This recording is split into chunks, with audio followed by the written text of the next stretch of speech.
नमस्कार दोस्तों, आप सभी को स्वतंत्रता दिवस की हार्दिक शुभकामनाएं। 15 अगस्त 1947 को भारत ने एक नए सवेरे में कदम रखा। हम आज़ाद थे, लेकिन हमारे सामने चुनौतियां भी बहुत थीं। गरीबी, अशिक्षा, भोजन की कमी, कमज़ोर उद्योग और कम जीवन प्रत्याशा। दुनिया के कई लोग मानते थे कि इतनी विविधता वाला देश कभी एकजुट रह ही नहीं पाएगा।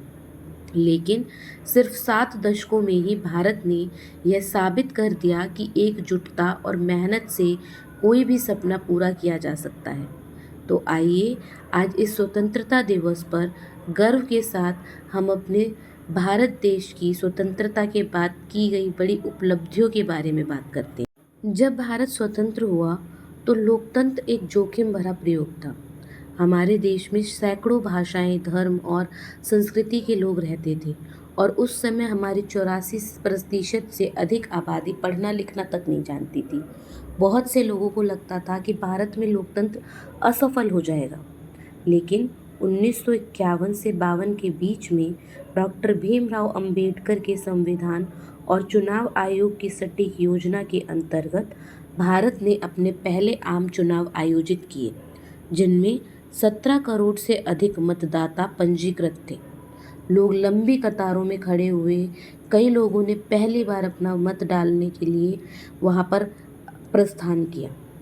आज इतने समय बाद भी हम गर्व से कह सकते हैं कि हमारे देश में 90 करोड़ से अधिक पंजीकृत मतदाताओं के साथ हमारा देश भारत दुनिया का सबसे बड़ा लोकतांत्रिक देश है।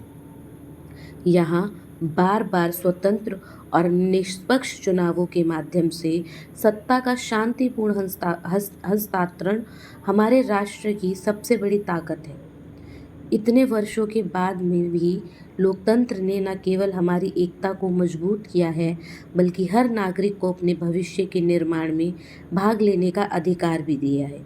और यही कारण है कि भारत का लोकतंत्र केवल एक शासन प्रणाली नहीं, बल्कि हमारी साझा पहचान और गर्व का प्रतीक है।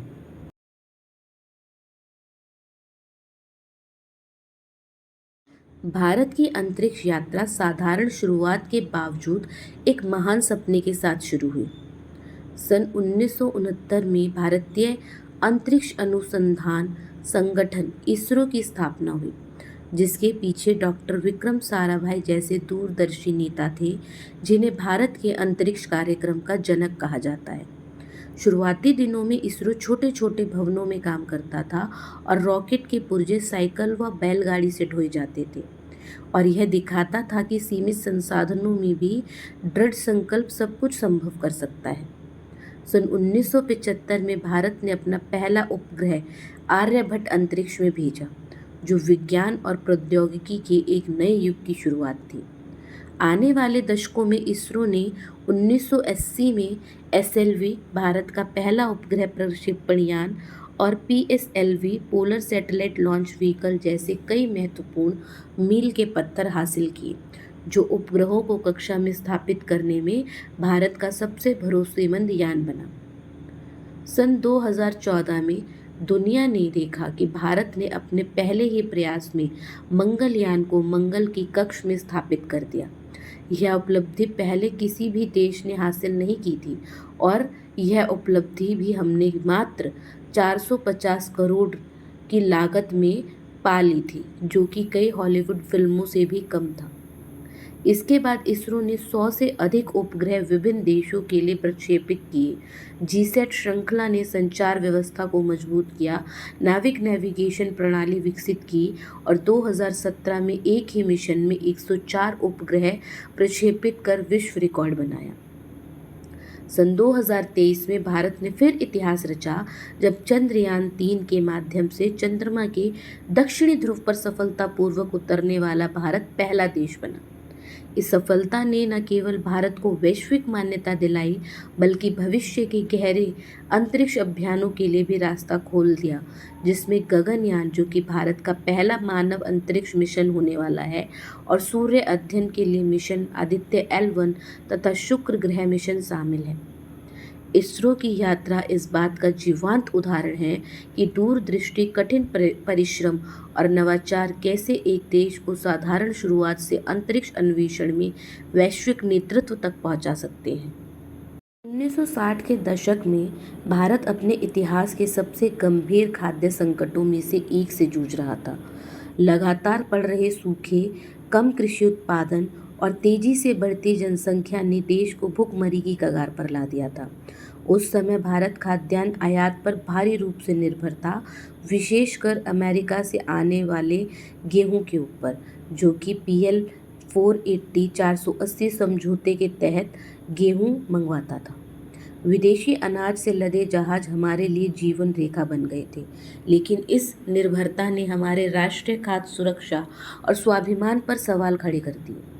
ऐसे कठिन समय में डॉक्टर MS स्वामीनाथन के नेतृत्व में भारतीय वैज्ञानिकों और अंतर्राष्ट्रीय विशेषज्ञ नॉर्मन बोरलॉग जैसे अग्रदूतों ने मिलकर हरित क्रांति की शुरुआत की।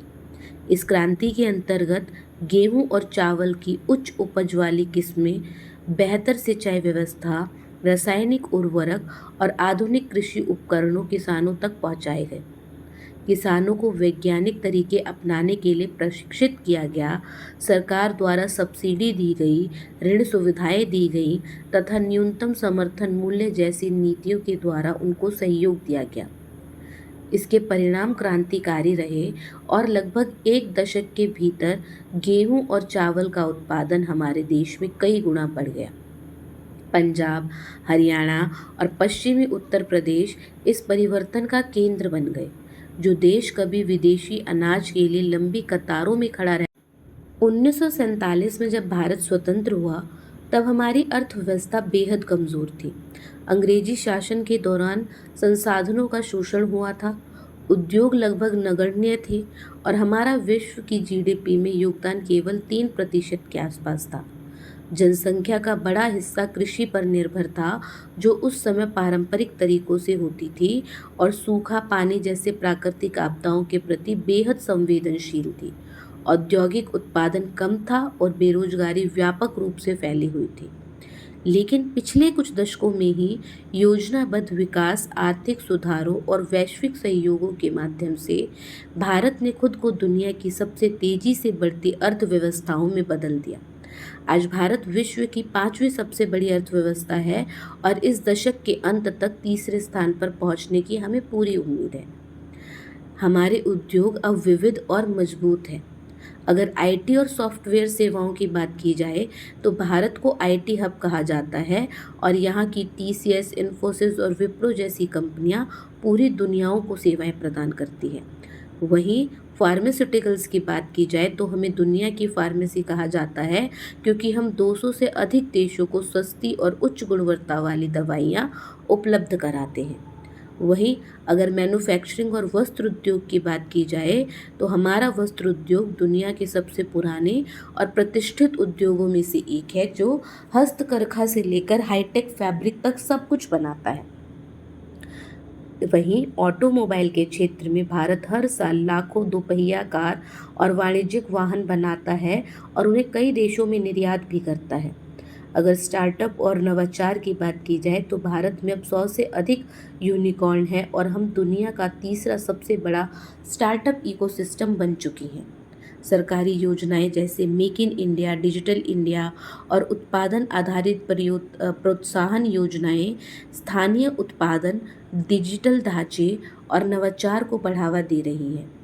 हमारा लक्ष्य है कि भारत को आत्मनिर्भर बनाना है और साथ ही उसे वैश्विक औद्योगिक शक्ति के रूप में भी स्थापित करना है। हमारे सशस्त्र बल हमेशा से भारत की संप्रभुता की रीढ़ की हड्डी रहे हैं। उन्होंने न केवल हमारी सीमाओं की रक्षा की है, बल्कि हमारी प्रौद्योगिकी और निर्माण के क्षेत्र में भी हमें आत्मनिर्भर बनाने में महत्वपूर्ण भूमिका निभाई है। सन 1971 के भारत पाक युद्ध में ऐतिहासिक विजय जिसके परिणाम स्वरूप बांग्लादेश का निर्माण हुआ, से लेकर 1998 में पोखरण में परमाणु परीक्षण करने के साहसिक कदम तक, भारत ने बार बार यह साबित किया है कि वह राष्ट्रीय हितों की रक्षा करने के लिए अडिग और सक्षम है। आज भारत उन कुछ देशों में शामिल है जो अपने अत्याधुनिक रक्षा उपकरणों खुद के किए हुए डिज़ाइन व विकसित और निर्मित कर सकते हैं। हम तेजस जैसे विश्व स्तरीय लड़ाकू विमान, युद्धपोत, पनडुब्बियों, अर्जुन मेन बैटल टैंक जैसे टैंक और एकीकृत निर्देशित मिसाइल विकास कार्यक्रम के तहत अग्नि, पृथ्वी, आकाश और ब्रह्मोस जैसी मिसाइलें बना रहे हैं। आत्मनिर्भर भारत के विजन के तहत हम विदेशी सप्लायर्स पर निर्भरता कम कर रहे हैं और अपने घरेलू रक्षा उद्योग को सशक्त बना रहे हैं। INS विक्रांत, भारत का पहला स्वदेशी विमान वाहक पोत, हमारी तकनीकी क्षमता और नौसैनिक शक्ति का गौरवशाली प्रतीक है। हमारी रक्षा निर्यात भी तेजी से बढ़ रहे हैं, जिससे हम अन्य देशों को उपकरण और तकनीकी प्रदान कर रहे हैं और वैश्विक रक्षा निर्माण में भारत की स्थिति को और भी अधिक सुदृढ़ और मजबूत कर रहे हैं। 1947 में जब भारत आज़ाद हुआ था तो यहाँ औसत आयु केवल 32 वर्ष थी। शिशु मृत्यु दर बहुत अधिक थी। हजारों गांवों में अस्पताल नहीं थे और स्वास्थ्य सुविधाएं केवल कुछ विशेषाधिकार प्राप्त शहरी लोगों तक सीमित थी। शिक्षा भी एक बड़ी विलासिता थी जो केवल बहुत कम पढ़े लिखे लोगों के पास थी और उच्च शिक्षा तो बहुत ही सीमित वर्ग के लिए उपलब्ध थी। आज स्थिति पूरी तरह से बदल चुकी है। भारत में विश्व स्तरीय अस्पताल, उन्नत चिकित्सालय, अनुसंधान केंद्र और एक मजबूत औषधि उद्योग है जो न केवल हमारे देशवासियों की सेवा करता है बल्कि 200 से अधिक देशों को सस्ती दवाइयाँ और टीके निर्यात करता है। हमने पोलियो जैसी बीमारियों को समाप्त कर दिया है और क्षय रोग व मलेरिया को नियंत्रित करने में महत्वपूर्ण प्रगति की है। टेलीमेडिसिन और डिजिटल हेल्थ सेवाएं अब देश के सबसे दूरस्थ कोनों तक डॉक्टरों को मरीजों से जोड़ रही हैं। वहीं शिक्षा के क्षेत्र की अगर बात की जाए तो वहाँ भी हमारे देश भारत ने अद्भुत प्रगति की है। 1947 में जहाँ केवल कुछ ही विश्वविद्यालय हमारे पास थे, आज हमारे पास 1000 से अधिक विश्वविद्यालय और 40,000 से ज़्यादा कॉलेज हैं। साक्षरता दर 1947 में लगभग 12% से बढ़कर आज 77% से अधिक हो गई है। IIT, IIMs और एम्स जैसे प्रतिष्ठित संस्थाएं विश्व स्तर पर सम्मानित हैं जो इंजीनियरिंग, प्रतिबंधन और चिकित्सा के क्षेत्र में सर्वश्रेष्ठ प्रतिभाएं तैयार कर रही हैं। इतना ही नहीं, नई राष्ट्रीय शिक्षा नीति NEP 2020, डिजिटल कक्षाएं और कौशल विकास कार्यक्रम हमारे युवाओं को वैश्विक चुनौतियों के लिए तैयार कर रहे हैं। 1983 में कपिल देव की कप्तानी में क्रिकेट वर्ल्ड कप जीत से लेकर 2007 और 2021 में महेंद्र सिंह धोनी के नेतृत्व में दोबारा ट्रॉफी उठाने तक भारतीय खेलों ने यादगार पल देखे हैं। हॉकी में हमारी टीम ने कई ओलंपिक स्वर्ण पदक जीते और टोक्यो 2020 में कांस्य पदक के साथ अपनी पुरानी शान को वापस पाया। एथलेटिक्स में नीरज चोपड़ा ने टोक्यो ओलंपिक्स में भाला फेंक में स्वर्ण पदक जीतकर ट्रैक एंड फील्ड में भारत का पहला ओलंपिक स्वर्ण अपने नाम किया। बैडमिंटन में PV सिंधु, सानिया नेहवाल और किदाम्बी श्रीकांत जैसे खिलाड़ियों ने विश्व स्तरीय खिताब जीते। मुक्केबाजी और कुश्ती में मैरी कॉम, लवलीना बोरगोहने, बजरंग पुनिया और साक्षी मलिक ने देश का नाम रोशन किया। मिल्खा सिंह और PT उषा जैसे दिग्गज खिलाड़ियों ने पीढ़ियों को सीमाओं से आगे अपने सपनों की प्रेरणा दी। आज भारत क्रिकेट, हॉकी, कुश्ती, कबड्डी, बैडमिंटन, शतरंज और शूटिंग, वेट लिफ्टिंग जैसे उभरते खेलों में भी उत्कृष्ट प्रदर्शन कर रहा है। बेहतर खेल अवसंरचना, IPL, प्रो कबड्डी और ISL जैसे लीग और बढ़ते युवा प्रतिभाओं के साथ तिरंगा दुनिया के हर मंच पर लहरा रहा है। आज एक वैश्विक IT हब के रूप में उभर चुका है और दुनिया में सबसे अधिक सॉफ्टवेयर इंजीनियर प्रदान करने वाला देश बन गया है। बेंगलुरु, हैदराबाद और पुणे जैसे शहर अब भारत के सिलिकॉन वैली के रूप में प्रसिद्ध है, जहां शीर्ष बहुराष्ट्रीय कंपनियां और नवचारी स्टार्टअप्स कार्यरत हैं। डिजिटल इंडिया अभियान ने ग्रामीणों और शहरी क्षेत्रों के बीच की दूरी को पाठ दिया है, जिससे देश के सबसे दूरस्थ गांव भी इंटरनेट और डिजिटल सेवाओं से जुड़ गए हैं। इसने शिक्षा, स्वास्थ्य और शासन को बदल दिया है, जिससे ये सभी सुविधाएं सिर्फ एक क्लिक पर उपलब्ध हो गई हैं। हम यूपीआई से डिजिटल भुगतान में दुनिया का नेतृत्व कर रहे हैं। एक ऐसा क्रांतिकारी सिस्टम है यूपीआई, जो जितना सुरक्षित है उतना ही अधिक प्रभावशाली भी है। हमारा आधार पहचान प्रणाली दुनिया का सबसे बड़ा बायोमेट्रिक डाटाबेस है, जो नागरिकों को एक विशिष्ट पहचान प्रदान करता है। इसका उपयोग बैंकिंग, सब्सिडी और अनगिनत सेवाओं में किया जाता है। ऑनलाइन खरीदारी से लेकर ई गवर्नेंस तक भारत डिजिटल नवाचार और समावेशन में नए मानक स्थापित कर रहा है।